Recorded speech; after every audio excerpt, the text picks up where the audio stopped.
The lean, ragtag election campaign that stunned the political world now resembles one that relies on the GOP establishment.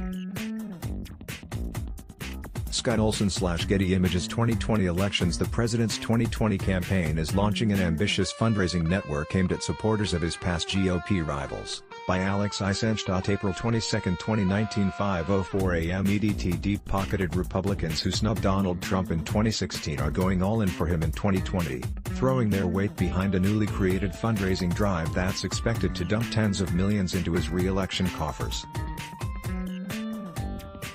The effort involves scores of high-powered businessmen, lobbyists and former ambassadors who raised big money for George W.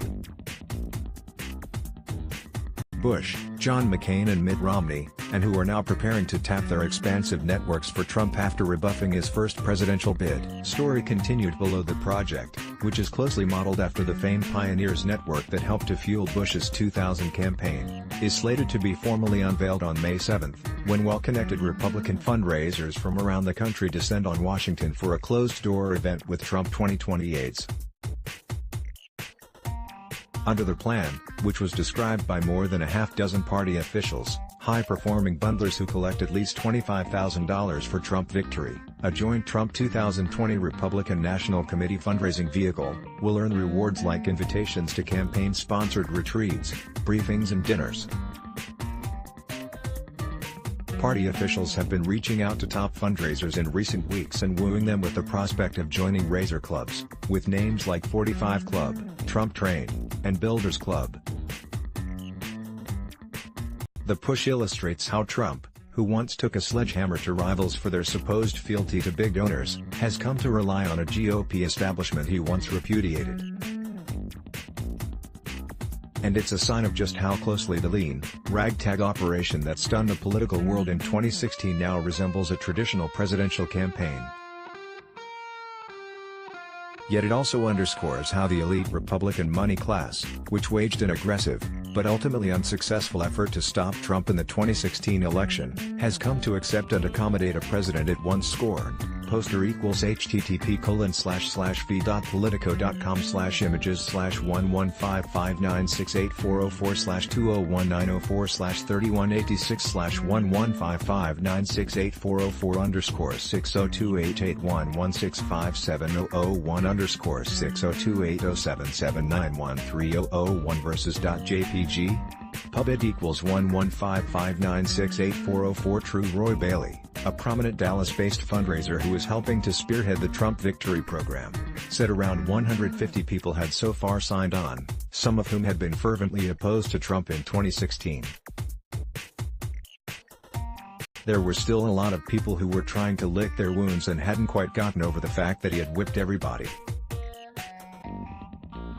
They were slow to come on board, said Bailey, who recently left his post as finance chair for a pro-Trump super PAC to take on the new role. I've had a couple of people that in 2016, they just weren't on board with candidate Trump at all and they said, "Look, Roy, he has won me over.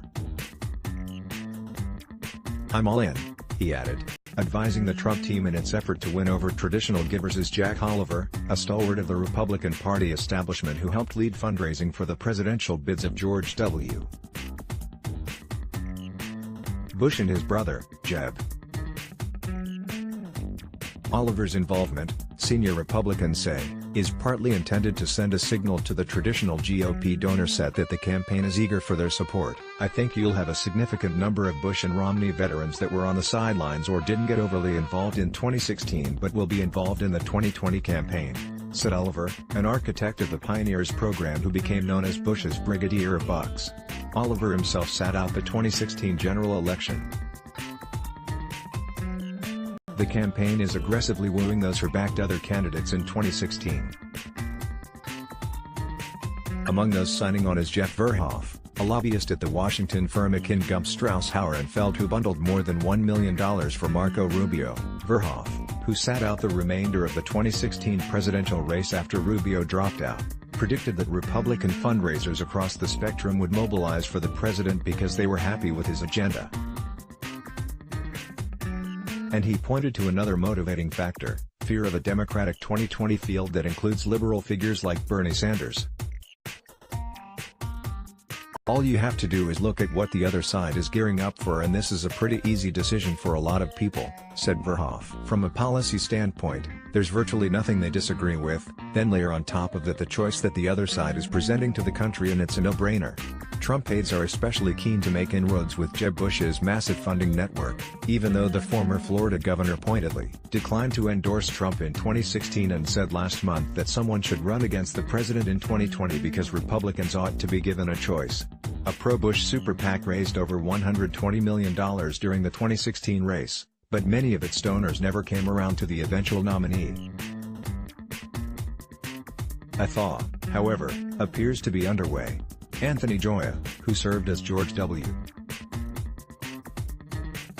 Bush's ambassador to Malta and sat on the sidelines after donating to Jeb Bush and Rubio in the 2016 race, is expected to fundraise for Trump. So, too, is Rick Holt, a veteran Washington lobbyist and Bush family benefactor who has fundraised for Republicans going back to the 1980 presidential race.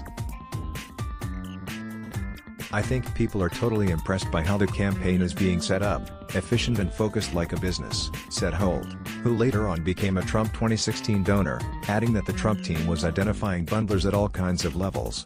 Todd Ricketts, the Republican National Committee finance chairman, has been working to get donors who supported Mitt Romney or Ted Cruz during the 2016 election to support President Donald Trump. Carolyn Koster AP photo. Not everyone is getting behind the effort.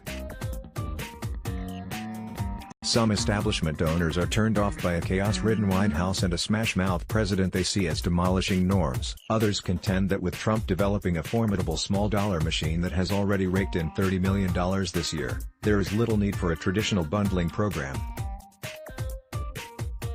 And to others, the typical rewards associated with bundling big dollars for a president, including appointments to posh ambassadorships and ceremonial committees, are less appealing in an unconventional administration where access works differently. Some fundraisers who've been contacted say they have little to gain by joining the effort.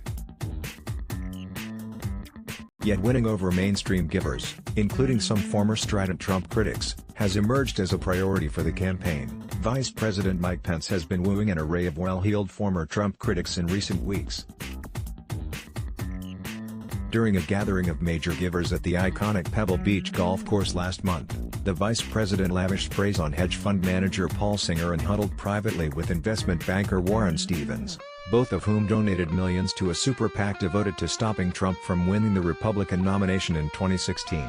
And from his perch at party headquarters, Todd Ricketts, the Republican National Committee finance chairman, has been burning up the phones of major fundraisers who bankrolled an array of 2016 candidates.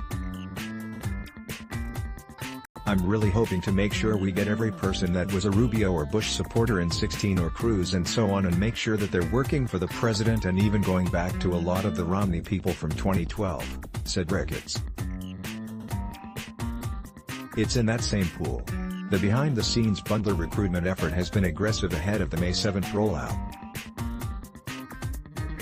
Late last month, party officials invited would-be fundraisers to a New York City briefing featuring Trump campaign manager Brad Parscale, RNC chairwoman Ronna Romney McDaniel and White House chief economist Larry Kudlow. Those in charge of the president's re-election are looking for indications that once chilly establishment givers are warming up to Trump.